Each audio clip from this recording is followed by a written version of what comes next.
ये बताइए कि डॉक्टर अफान के साथ मजीद कोई मसला आपको फील होता हो कि वो आप बार बार कहते हैं गंदा आदमी है, गंदा आदमी है। गंदा आदमी क्यों कहते हैं आप? ये कितना मतलब ये खुद अल्फाज बहुत बुरे हैं जो आप चुनते हैं। गंदा आदमी कहना किसी को ये ज्यादती नहीं है? यार मैं देखो, मैं सिर्फ इस बात का कायल हूँ कि चलो छोड़ो यार, जाने दो। पर्दा पर्दा रखना चाहिए यार किसी। यार आप बात कीजिए, मैं छोड़िए, कहता हूँ पर्दा छोड़ो, ना जाने रखिए दो। ना। मैं ये कहता बार हूँ बार जाने दो। गंदा कह देना किसी को काफी है। पर्दा रख लेना चाहिए। सर आप पर्दा ना रखें। आज आप क्लियर बताएं कि डॉक्टर अफान गंदे आदमी क्यों है? यार देखो, वो गंदा इस लिहाज से है कि वो जब पाए खाता है ना तो हाथ नहीं वो अपने साफ करता, इतना गंदा है वो। और वही हाथ जो है वो लिबड़े हुए जो उसका शोरबा होता है वही सर पे मार लेता है। आपने नोट किया होगा इसके बाल कितने चमकदार चमकदार बाल हैं, वो चंपू टाइप चिपके होते हैं। वो उस वजह से होते हैं कि वो उसके अंदर ना पाया का शोरबा जो है बालों में लगाता है। ये रीजन है जिसकी वजह से आप गंदा आदमी कहते हैं उन्हें? चेक करें यार, एक बंदा अगर खाने के बाद हाथ नहीं धो रहा तो नहीं, ये तो वाकई एक एक्सट्रीम है। मतलब पाए तो एक ऐसी डिश है जिसे हर हाल में हाथ धोने चाहिए, जिसके बाद वैसे तो हर खाने के बाद धोने चाहिए, लेकिन पाया तो एक ऐसा डेफिनेटली एक ऐसा मतलब उसका शोरबा जो होता है वो चिपचिपा कर देता है हाथों को।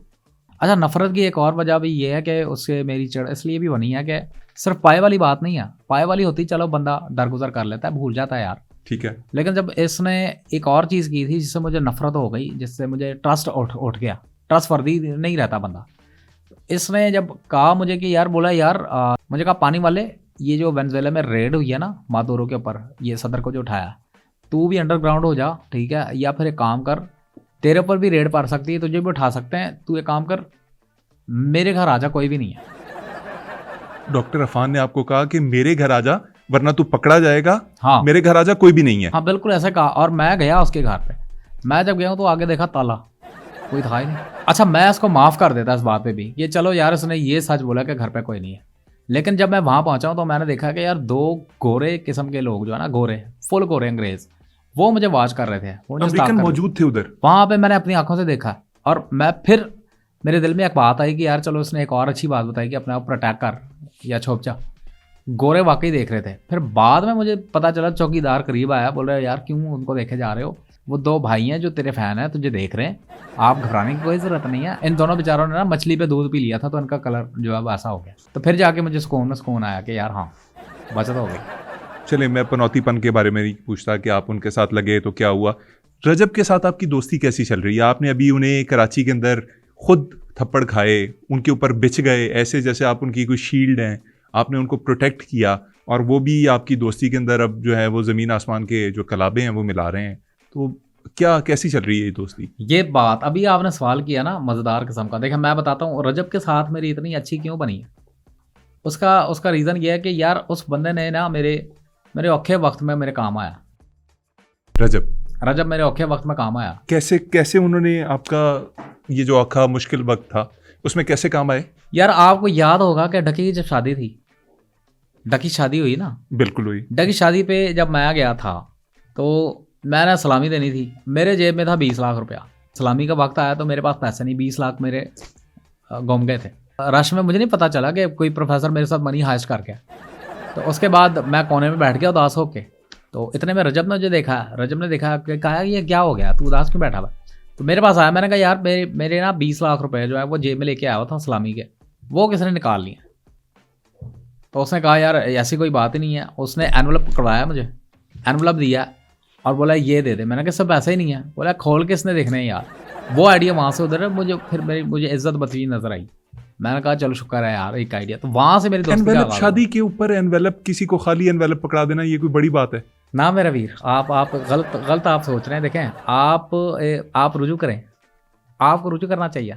रुजू करना चाहिए? रुजू करें, आपको पता नहीं है। देखो शादियों में जो एनवलप होता है ना वो बहुत कम हो जाता है, थोड़े हो जाते हैं। ये जितनी भी शादियां जो होती हैं ना, आप उन लोगों से पूछो, क्योंकि देखो 500 एनवलप होता है, 1000 बंदा आया हुआ होता है। अब 1000 बंदा जो है वो 1000 एनवलप नहीं लाया हुआ होता। आप ये कह रहे हैं कि लोग एनवेलप ढूंढ रहे होते हैं शादी के ढूंढ रहे होते हैं। मैं आपको लिख के दे सकता हूँ कि यार कोई सका बाप अपने बेटे को एनवलप नहीं देता शादी के मौके पे। ये ऐसा वाला मामला होता है। बल्कि कुछ लोग तो वहीं पे जो गिरा हुआ होता है उसको उठा के उस पर नाम मिटा के अपना करके दे देते, क्योंकि लोग हाथ में पैसे दे के फेर रहे होते हैं। सलामियाँ इतनी होती हैं। तो रजब भट्ट आपके साथ जो सबसे बड़ी नेकी रजब भट्ट ने आज तक की है वो ये है कि उन्होंने लकी भाई की शादी के ऊपर आपको एनवेलप दिया था जो आपने खाली थमा दिया। हाँ, देखें दुनिया में ना 2 शील्ड जो है ना वो बहुत मशहूर है, एक कैप्टन अमेरिका वाली शील्ड और एक आपके भाई की शील्ड। आपका भाई जो शील्ड बना ना, यकीन जानो कि मतलब हर जगह पे पहुंच जाता है, मैं देखता नहीं फिर। मान लिया आप यारों के यार हैं, आप मारें खाते हैं, आप साथ चलते हैं, आपने 7 साल डकी भाई का साथ दिया, उनके साथ जो भी ताल्लुकात आपके रहे और जैसे ख़त्म हुए उसके ऊपर दोबारा सवाल पूछूंगा। अभी आप रजब भाई की या रजब भट्ट साहब की शील्ड बने, अब आप किसकी शील्ड बनेंगे? इसके बाद कौन है नेक्स्ट इन लाइन? यार अब मेरा शौक है कि मैं उमैरी की शील्ड बनूंगा। उमैरी की? हाँ। तो बन क्यों नहीं रहे? वो तो बेचारा जेल में। यार वो कपड़े पहने हैं तो मैं बनूँ ना, मतलब कपड़े उसने पहने नहीं, मैं कैसे बन रहा? अच्छा, शील्ड बनने के लिए ज़रूरी है कि वो कपड़े?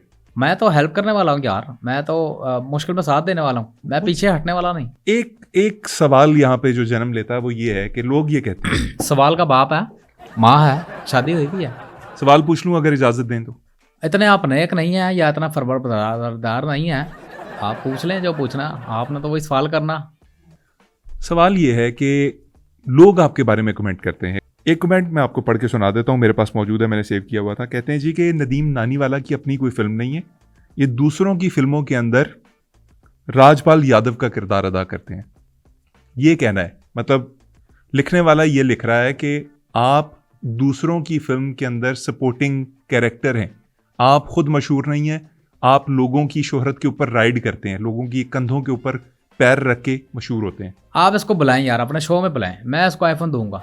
ये जिस बंदे ने ये कमेंट किया है, हाँ मैं तो दूंगा। ये तो बड़ा सख्त कमेंट किया, आप कैसे देंगे इसको? मैं इसको आईफोन उस जगह पे दूंगा कि इसको लग पता जाएगा, और चार्जिंग की भी ज़रूरत नहीं होनी, और आईफोन भी दूंगा बड़े वाला, मैं कस्टम मेड बनवाऊंगा 16 इंच का, और ये 16 इंच वाला आईफोन इस्तेमाल करने वाला पहला शख्स बन जाएगा। गिनीज बुक में भी हो सकता है नाम आ जाए इसका। इसको बुलाएं यार, अपने स्टूडियो बुलाएं, शो में बुलाएं। नदीम देखें, मैं मानता हूँ ये सख्त कमेंट है। नहीं मैं तो नहीं कह रहा, 100 लोग मेरे बारे में बात करते हैं, करते हैं, नदीम, ठीक है, करते नदीम, रहें। बात फिर यही है ना कि एक जनरल परसेप्शन जो होती है, आप यूजुअली मशहूर लोगों के साथ देखे जाते हैं।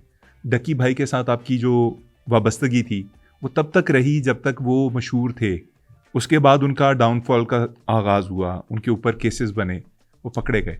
अब रजब भट्ट ज़रा मशहूर हैं, शायद आप उनके साथ हैं, तो लोग सोचते हैं। चलिए बात करते हैं, आपकी डकी भाई के साथ लड़ाई या दोस्ती का जो खात्मा था वो कैसे हुआ? अच्छा मैं आपको इसमें बताऊं कि बात मेरी कैसे इससे ख़राब हुई। वो ऐसा था कि मुझे एक दफ़ा कॉल आती है बिलाल की।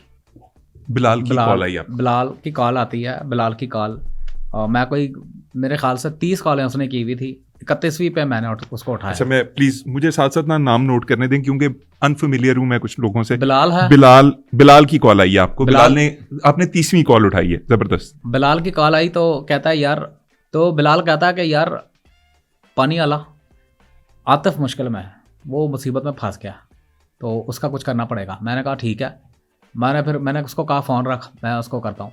मैंने आतिफ को फ़ोन किया। एक सेकंड, आतिफ जो है आप इन ट्रबल है, तो बिलाल ने आपको फ़ोन करके कहा कि आतिफ को ज़रा मदद कर। हाँ, तो मैंने जब आतिफ को फ़ोन किया, अब आतिफ को मैंने कोई 45 कॉलें मिला ली, तो बाद में पता चला आतिफ का नंबर ही नहीं था जिस पे आप डायल कर रहे थे। जिस पे डायल करा था। फिर आतिफ का नंबर मैंने निकाला। ये टेंशन में डेफिनेटली आपसे हुआ होगा कि आप टेंशन। अच्छा, बिलाल से जब मैंने बात की, मैंने कहा हाँ भाई क्या मसला है, क्या हो गया?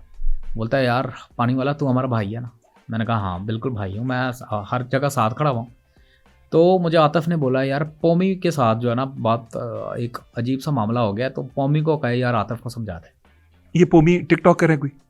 पता नहीं कौन है, लेकिन पौमी को जब मैंने ये बोला कि चल ठीक है, मैंने फिर आतिफ को कॉल की और मैंने 28 कॉलें की हैं। उसने मेरी 29वीं कॉल जो है वो उठाई।